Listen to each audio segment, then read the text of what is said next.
Linda Murray and Alina Popa, and you are on another great episode of FemFlex Friday. And today I am so excited. Fresh off of her win, the current Miss International Fitness, Ariel Kadar. Hi, Linda. Hello. Hi, Hello. Thank you guys for having me. Yes, thank you for being here. I'm honored to be here. Yes, it's just amazing. Like, wow. So let's just jump right into it. Sure.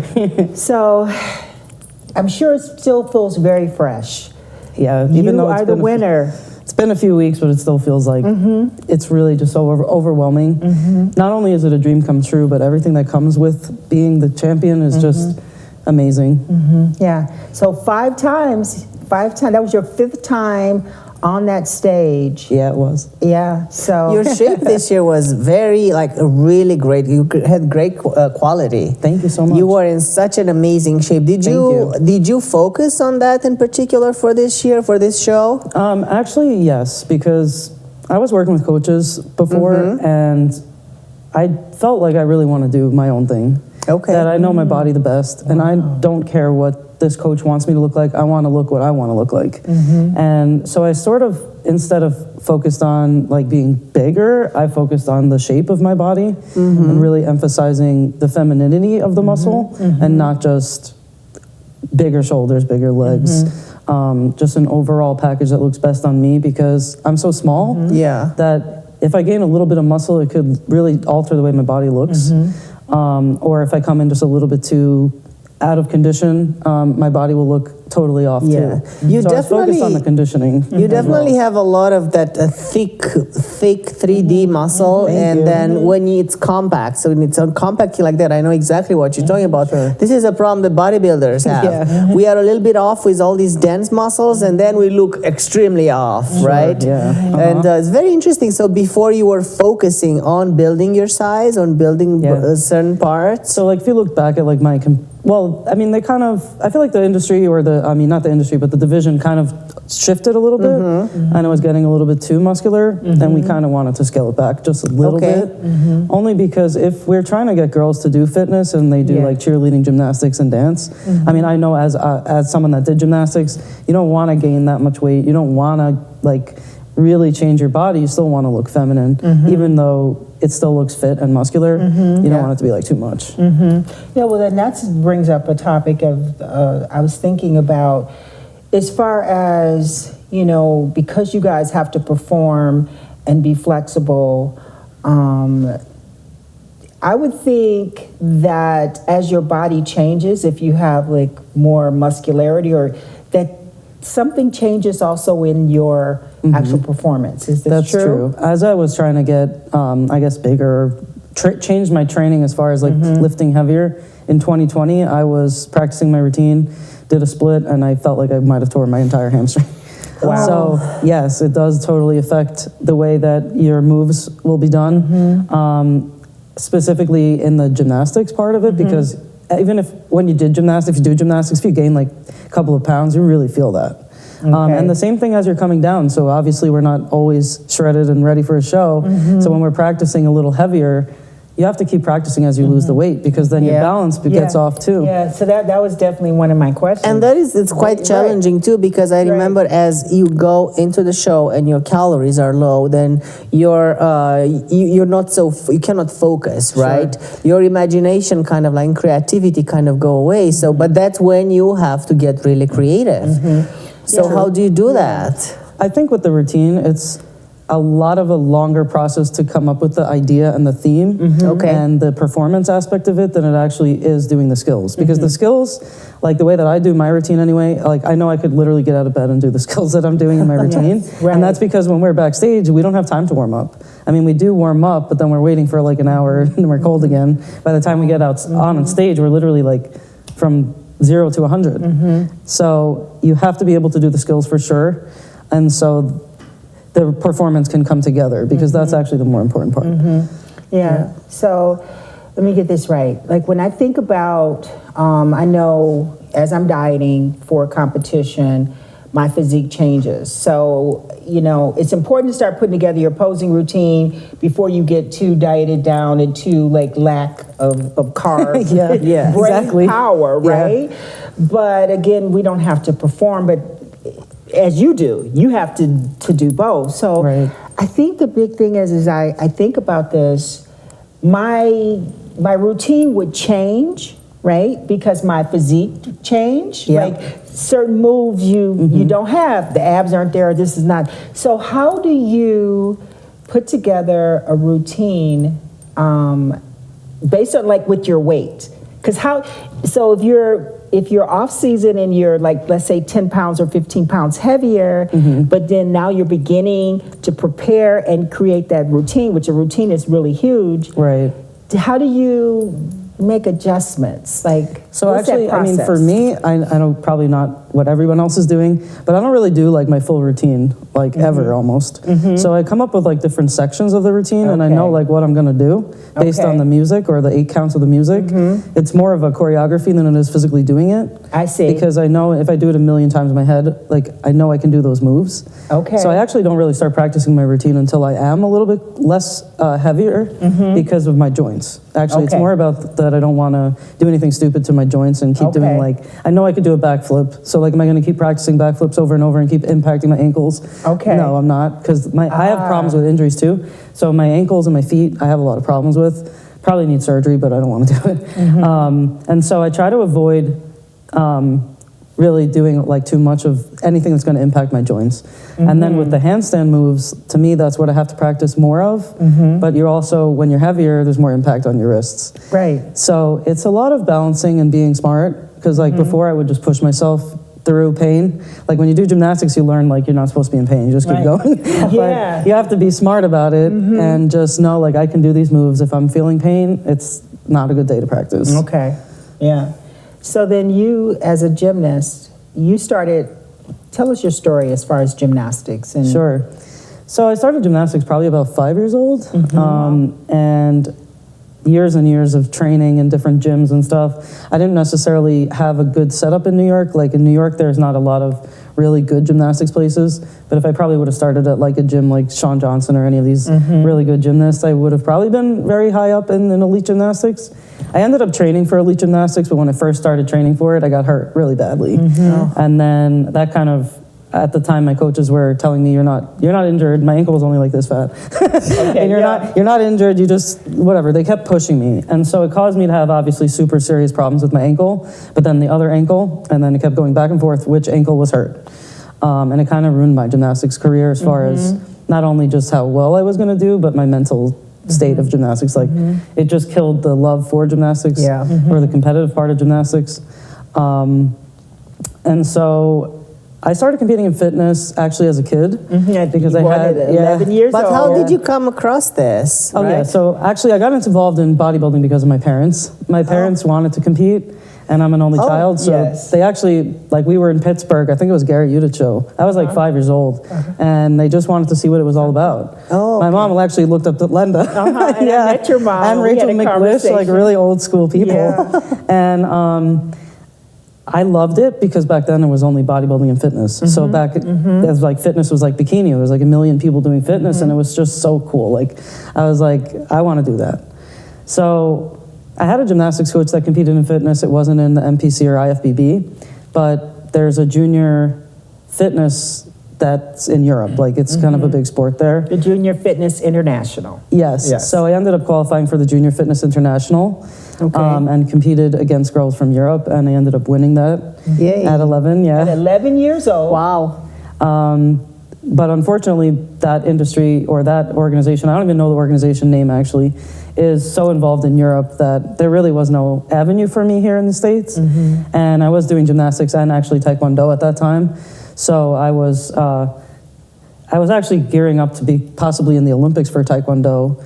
Something happened that was like kind of controversial, and it caused me to like really be upset with Taekwondo as a sport. And I ended up putting all my energy into gymnastics because I could get a scholarship for gymnastics. With Taekwondo, I was either going to the Olympics or like kind of like not doing it. Yeah. I also had more love for gymnastics, so it just, was something I wanted to do versus Taekwondo. So I do have a second degree black belt in Taekwondo as well. Yeah. That's why I saw some nunchucks in their routines. Yeah, thank you. So I'm curious, did your parents ever made it to compete? They Made never it on did. stage? I'm the prodigy, I guess, of my parents. Oh, no. Yeah, my mom still talks about it, but I guess, maybe one day. One day. Yeah. What division do you think should do right now? I keep telling her she could do physique, but she's so lean. My mom's super lean, yeah. Yeah. I thought to myself, like, when we had the conversation after the Olympia, and then when I heard that you won the Miss International, and I was like, wow, I hope her mom is there because, and I know how it is. It's business for us. Yeah. And so we're going to take care of business, and hopefully your family can actually be there and be in the audience. And no, my that was parents have special. almost actually never missed the show. That's So I'm very lucky. Yeah, I don't take that for granted. Yeah, that's great. Yeah, because I could tell she was really involved. She knew, like, she understood the sport. Oh yeah, my parents know all about us. She knows about all of it. And they So go to it's the wow, they watch they sit at the night show for all the other divisions. Like they love it. Yeah. That's beautiful. And I think we're going to take a little commercial break right now, and I have some questions for you when we come back. You diet down, train hard, and supplement smart for months. When the time comes to step on stage, don't leave your tan to chance. Go with the pros. Pro Tan. #1 worldwide since 1987 and the official sponsor of the Olympia for the last 15 years. Don't step on stage without it. Pro Tan. Back in the studio with another episode of FemFlex Friday here with Ariel Kadar. Ariel, you were talking about winning the Miss Junior Fitness, this show in Europe, right? So was there muscles involved at that point in the presentation round? And when did you start focusing on actually improving your muscles and bringing your body up to match the skill set? Sure. So in that junior fitness, they have actually it's kind of like a pageant. You actually have an evening gown where you have to do a little model and then actually do a speech. And they have a sportswear round instead of the bikini round because you're a kid. So I did like my nunchucks, and that was my modeling was my nunchucks. But really, the routine was obviously the more important part. At that point, I wasn't really focused on my physique because I did gymnastics, so I kind of had a good foundation as like 11 years old to look like that. I mean, it was pretty good, but they weren't really looking at our physiques. When I decided to compete again when I was 16 when I did fitness again. What happened was I got an injury actually in gymnastics. And so I was like, I guess I'll try to do figure because I knew if I wanted to do fitness in the MPC, I'd have to do the physique round. So I was like, I'll try out figure and see what that's all about because I know how to do the routine, but I didn't know how to do the physique. So started training with weights around 15 and a half. Did my first show, won the overall actually for figure, and I just knew that I wasn't going to keep doing figure. I was going to do fitness, but I had an injury. So the following year I did the Atlantic States in New York, won that, did junior, team nationals, won that as well. And then went to the Team Universe and got my pro card. What year was this? 2009. Okay, wow. You've been a pro for a long time. 2009. Yeah. Well, think about it. She competed like at 11, the age of 11. You know what I mean? Because I remember when you said that, I saw that, then I thought, well, gosh, did they have a physique round? Like, I'm trying to think how, doesn't sound like it would be appropriate for an 11-year-old to be up there in a, I couldn't, I mean, I would say that the oldest was probably 16. But still. Yeah. Well, then, with that said, talk to those out there because you have different women, gymnasts, dancers. Talk to them because a lot, when they look at fitness, they're intimidated and they think, well, I can't really do that, the physique round, like their physique. So how did you, I know you had the foundation and background because you have an understanding of the sport, but Talk to those out there because I think that's really a big concern. You could talk. You could have talked to me 20-something years ago. I told this story already, but I'm just gonna make it short because you probably don't know it. When I started, my trainer said, I can get you muscular, but you have to find because it was just fitness and bodybuilding. Right. In 2000. So he said you can do a fitness competition. So the first time when I started training, I was training to do a fitness competition. Really? Right? So I did the muscle part, but then I was growing so fast there was no reason to even try. Oh, so you did. But I was very, very, very intimidated, as Linda said, about the fitness element, which I had zero skills in that, right? Yeah. So he was like, maybe you go and find an aerobics teacher or something. This is Romania in 1999, right? It's far. Well, So it started then you off. can talk to both sides Sure. of that. Yeah. And fitness back in those, back then, it was more like dance aerobics. I mean, that's where it started from. Yeah. Where it was like nonstop moves, and it was like not just the cardio it was cardio and the moves. I mean, honestly, some of those girls, even if they did those routines today, would do very, very well.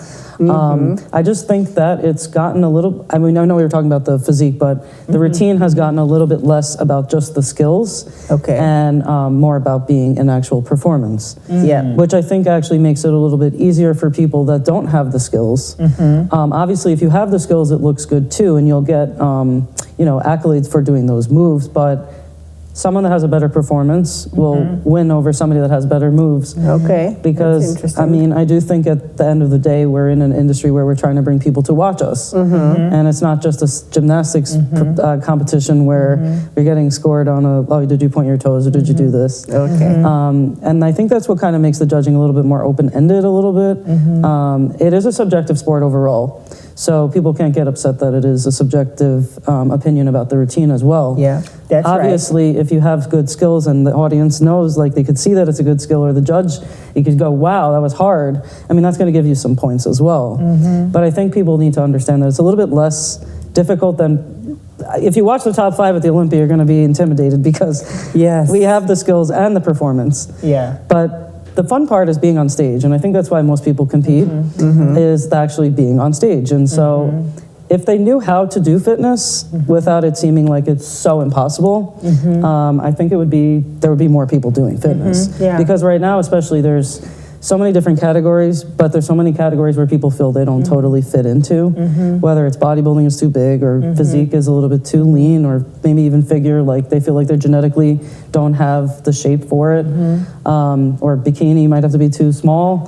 So fitness kind of gives you that avenue to go into, because we don't have a super set criteria for a physique, and then the routine, you honestly can do whatever you want. Yeah, and you all didn't start out that way. Everybody, from what I see and what I've heard, that, for example, Whitney, she didn't start out knowing how to do some of the skills Right, that she true. does that they see now, right? Yeah, that's and true. so that's just a really great sign of, in your case, with the gymnastics and having that, I'm sure there are things you had to make adjustments to, because when you talk about performance and dancers, and there were adjustments you had yeah. to make. And Well, you look gymnasts at are what so you're doing used to now. being yes, choppy. finish my routine, boom, and Yes. no, it's you gotta flow. That's what dancers dancers do really well in fitness, but they might not have some of the strength moves that the gymnasts have.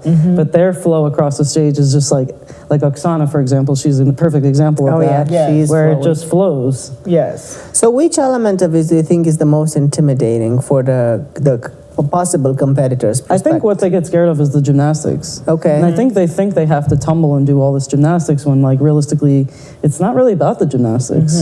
It's cool as far as transitions, and it looks cool for cardio's sake, but you don't have to do the gymnastics. And actually, Oksana is a good example of that, because she did mostly the dance part of it. Yeah. Yeah. Yeah, She and I does. think, let's see, Adela Garcia, did she? So she had to learn a lot of skills as She had to well. learn a lot Yeah, of skills. I because she don't was a think she dancer, started out. right? Or Actually, more I'm not dance sure skills. what she did. I think she Yeah. might have did more dance as well. Yeah, what you're Yeah. saying. Yeah. Yeah. For me personally, the hardest thing was learning the handstand moves, because Wow. Really? it's taking the gymnastics to the next level. Oh, and really? also- The handstand moves like the are handstand balancing moves? Really? So Yeah, because- explain how it takes it to a different level. Because when I look at gymnasts, I think you guys, for you to be on the balance beam and do some of the stuff you do. Yeah. So how is that?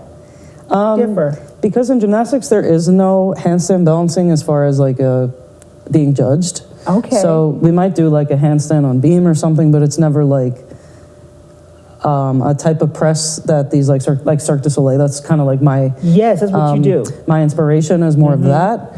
Where actually when I did gymnastics, my handstands were not even good. I was bad at. That was the worst thing for me was I couldn't even hold a handstand. Like I was a level elite gymnast. I could do almost like a full twist on beam, but I can't even do a handstand. Like I actually learned my basic skills very poorly in gymnastics.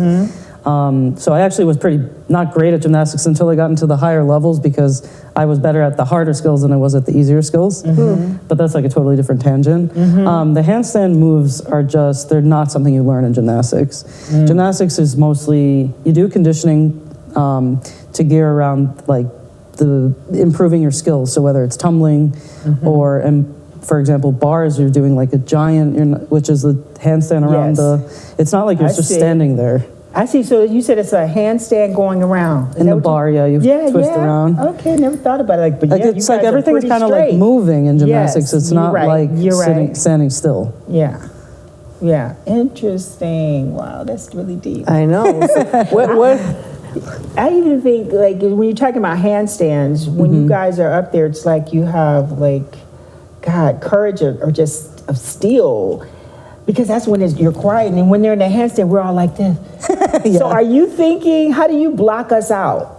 Like to... That's funny. I'm just curious, yeah. I don't know. I'm actually not, well, I'm not thinking about anything. The audience. I see. Like I'm in, especially in the handstands, because you have to just be in your head. Yeah. Like you've done it, I have practice all the time. Okay. My handstand moves I practice like after I do a heavy training set.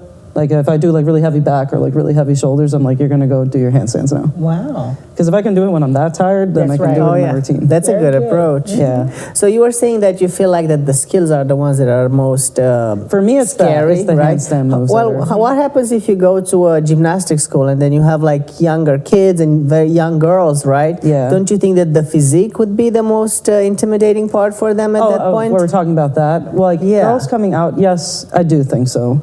Because when you're looking at most gymnasts, most athletes, they want to be the best. And so when you look towards the best and see a physique that looks like very far, you're far from that, it's intimidating. But I think if we keep it if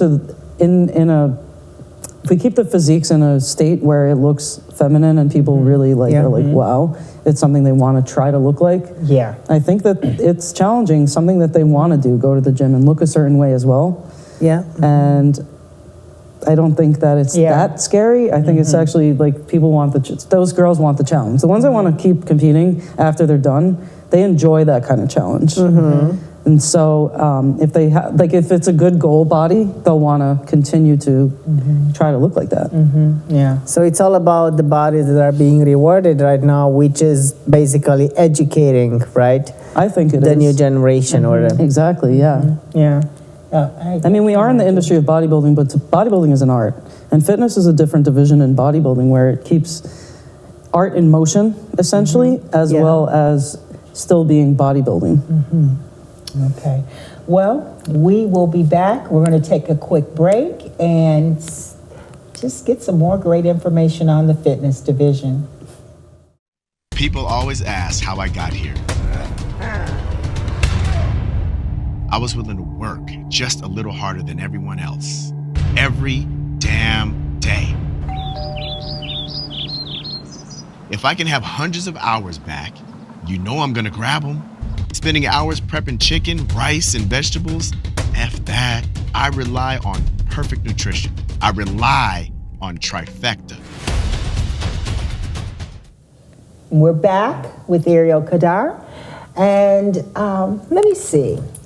This win, was your routine inspired by the music, or where did you get the theme? Was it the theme, or did you hear a song and say, this is it, or did you? I was trying to think about this because I did my music. I did everything myself. I didn't actually physically make the costume, but I kind of designed it. Wow. So I just knew after the Olympia, the last Olympia, I really wanted to do a routine that I thought the judges wanted from me and not be me anymore. And so, or I felt that way anyway. I see. I was just so disappointed with myself that like I just was like, I know I need to do like a routine that I feel really good about for the Arnold. I know I always wanted to do Terminator, but like I knew I wasn't going to do Terminator unless it was going to be like perfect, Yes. or in my mind as perfect as it could Yes. possibly be, because I did Predator already too. Yeah, okay, And I was just okay. like, yeah, it was good, but I know like next time I want it to be like amazing. I like really wish I had like an exact answer for this question, but the music, I knew that there wasn't going to be a lot of like Terminator music because the theme of the Terminator music is kind of slow. So obviously, like I wanted to put a little bit of that so they know what the theme is, and I knew I wanted to definitely put Arnold's voice in there because you know it is Arnold, Right. And that's so Right. well known as "I'll be back" and Sure. "Come with me if you want to live." So like some of those sayings, I just really wanted to make sure they were in there.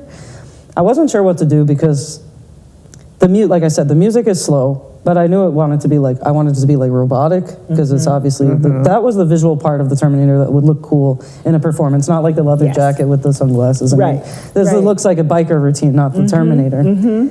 I also liked the idea. Well, I don't know about the music right now, but I wanted to cover.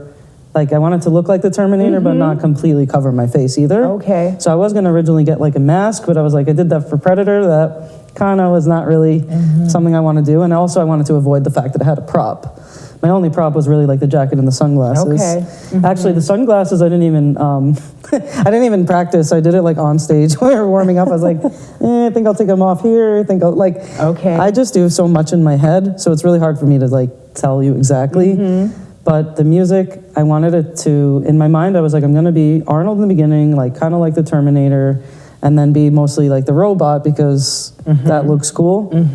I wanted to also do like my original handstand moves that I was very well known for in a different part of my routine because I knew I was going to have a new handstand move that they've never seen me do before, Okay. that I definitely needed to do in the beginning. The other thing is, visually, like the handstand was facing the audience, like my stomach.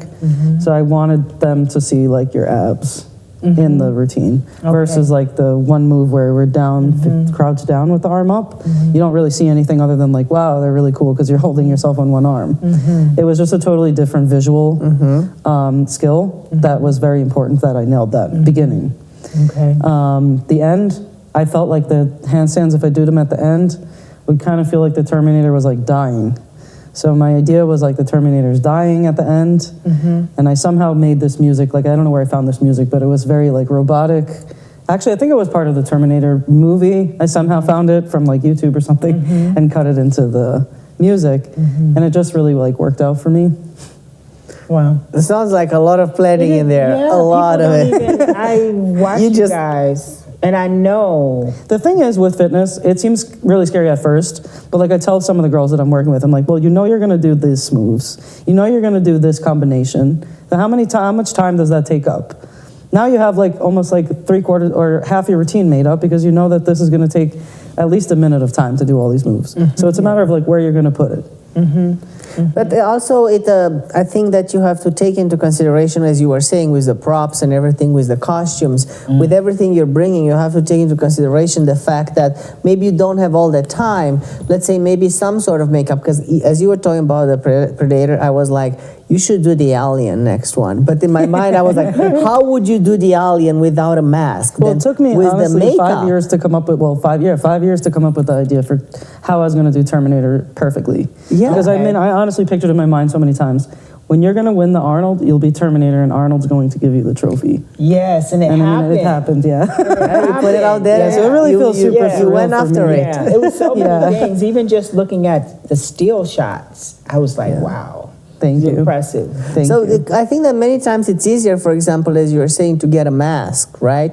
But then I what think- you did this time, you did all that makeup, so you have to take that into consideration as well. These makeup sometimes can take hours. Did you do you did Yeah, I that did makeup actually. yourself? Yeah, I saw you did it backstage. You were yourself. filming the red eye. Yeah, and that. I didn't do it backstage. I did it before I got to my hair and makeup person. Okay. Just in case I messed it up. But they did my hair, and then they kind of just touched it up a little bit. But I essentially did it myself, yeah. So did And you then- have to go do research? I did a little bit of research. I mean, I had to do sci-fi. It's actually special effects makeup. Okay. Yeah. So I had to learn how to use like what they call like liquid latex and cover your Right. eyebrow and be able to like Okay. cover Did your. you Yeah, I reach figured yourself, she you had said? to. Yeah. Wow. She did it herself. I mean, I'm good to make it sound a little better. I'm good at doing makeup already, so it wasn't like I had to Okay. like do a full course in makeup or anything. But yeah, it wasn't exactly the easiest makeup to do. But it was So fun. when it comes to props, you can do absolutely everything you want, right? Well, that's the thing. They also banned props because it is dangerous to Oh, so have they props. did. They Yeah. banned props. So when did that happen? Technically, it's been banned for a while, but they put their Okay. foot down this year because it's just a liability issue. Yeah. And it also kind of leaves an unfair playing ground.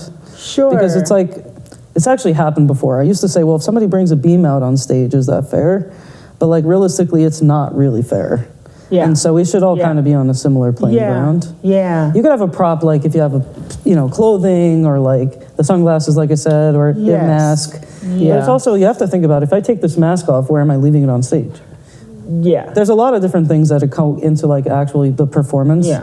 Yeah. I always think about it. I watch that. I see that. Or People like take clothes, things like off if you and- leave it on the stage and like God forbid you have to do a So there's tumbling like pass over that. theoretical Right. zero props. Like let's say you want to be a witch and you have a broom, you cannot come with that. No, you can, yeah. Okay. No, as long as you can physically bring it out on stage yourself. Yeah. Okay. Yeah. So yeah, I noticed, and I know with Missy Truscott, the year when she had the stand or whatever she was standing up on, she climbed up on with the wings. Yeah, she had that too, yeah. Yeah, so that wouldn't be considered a prop. That's considered a prop. That's yeah. what I thought. Yeah. Okay, all right, yeah. But the wings wouldn't be considered. Like it's but a the prop, wings but it's not. allowed, yeah. But because Because she brought it, right? She yes, could and carry like, I she was physically I brought just it out. assumed that it was something that, yeah. and I've seen Like I had nunchucks like that, it could physically bring out. right, Yeah. because I used a prop one year because they were toying about allowing really? the women bodybuilders, and I used a prop, and it was a scarf. Okay. Oh, And yeah. so what I did is I didn't tell anybody really. That was, you don't really share your routine. It's Sure. not that you're trying to hide anything. And I remember the last minute, they said, "Oh, you can't use the prop." I said, "Oh no, you don't understand. I'm using this prop because you need to make the decision and be firm about it." Well, that's the thing, because I've yeah. been working on this and we used props last Yeah. year, and I didn't get that memo. So Right. yeah, Oh, yeah. but. No, but you're right. Like last year, well, that was the thing. It was just a little bit, there was a couple of people that had like one rules for one person, other rules for another person. I And see. so it just, Yeah, it's better to make it all uniform, Okay, yeah. and to me, I think sometimes it's like and honestly for amateurs, with for certain amateurs things. that's even more intimidating. It's like, okay, now we even need another element to this. Yeah. Yeah, I agree with you on that. Yeah. Yeah, so it's The just elements now we have unnecessary. to follow. yeah, And it's yeah. dangerous. It's already dangerous as it is. Yeah. Yeah. You know, we were talking the other weekend, we had a bikini competitor here, and then we were talking about the difference between on season and off season, and we had different divisions. And then it's good that you're here because I want to Yeah. ask you the same thing. Obviously, a bikini competitor always does that cardio. I can't get too heavy. A bodybuilder is like, I need to pack Never do size, so they cardio. get 50 pounds in the off season. Right. What is the case, with fitness? I think most and in your Sure. situation? In my case, I mean, I don't really. When I'm getting ready for a show, it's like nobody's really doing that much cardio. It's just it's really an unhealthy amount of cardio, really. Yeah. So I still do cardio. It's something I have to do in the morning, like to wake up, to be honest. But I Okay. try not to get more than like 10 to 15 pounds over that stage weight. Okay. My stage weight's like really impossible for me to ever stay that weight. Like I immediately gain like 5 pounds after a show, only because my body just doesn't want to be that small. And when you have a lot of muscle, as you Yes. both would know, you hold more like water because the muscle Totally. tissue is there. So I try not to get too heavy, and it's really because of my joints, not really because of like I'm not happy with how I look. It's more because I need to be able to do my skills, and I don't want to impact my joints too much. Yeah. And I also do, I mean, yeah, a little bit with the looks. I want to look still athletic because fitness is supposed to be an athletic division. So like it's not really like bodybuilding. Well, not that all the bodybuilders do that, but like some of them you're just like, whoa, I don't even know who you are. We don't want to look like that in fitness because we are still athletes. Oh yeah, yeah. Well, the fitness division I was looking at, like this year, there are only like 11 shows for fitness, and I noticed that there was this huge gap so you had the Arnold, then you had immediately after that Boston, and then you had this long break, and then first show is not until July, I believe, Oh, wow. for fitness. For Chicago?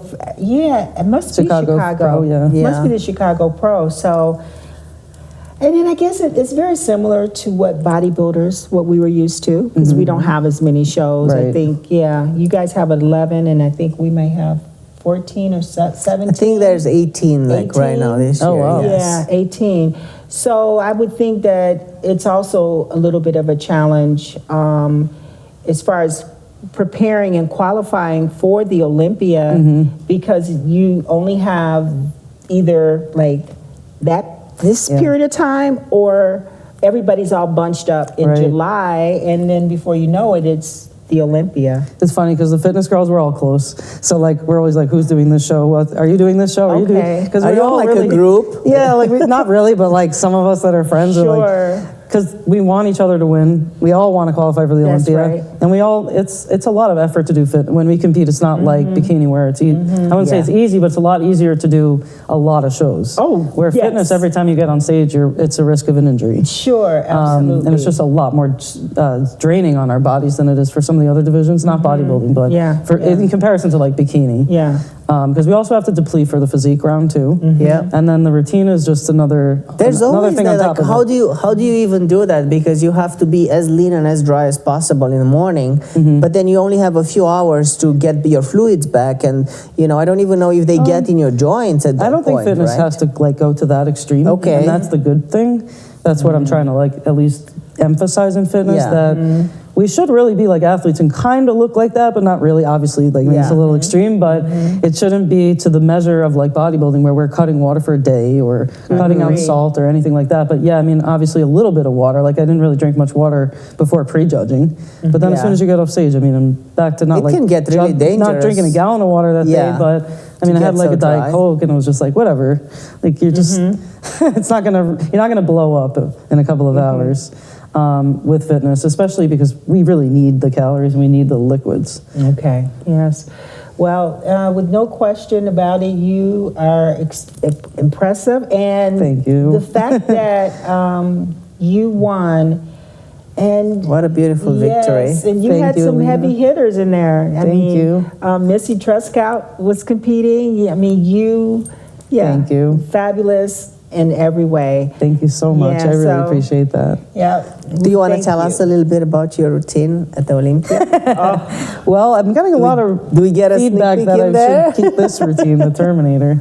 I really truly feel like I could just level up this Terminator routine. Yes. And I love this routine so much. I feel it would be a shame to not do it again. I agree with you. And then obviously I want Smart. to come back and defend my title at the Arnold, and if the Olympia's in December, the Arnold's in 2 months after that. Oh my God, yeah, that's So- one prep for two shows. It's time for a right. new routine at the Arnold, but maybe not the Olympia. That's right. That's right. It's not broke, so there's no need to Thank fix you. it. Well, I got to Yes. show the Olympia fans. We saw it at the Arnold, but now it's time Oh, for the yeah. Olympia. Yes, that's it. So we look forward to seeing you on Thank the you, Olympia Linda. stage. Thank you, Alina. And congratulations, you're a great champion. Thank you so much. Guys, we'll see ya. Ariel Kadar.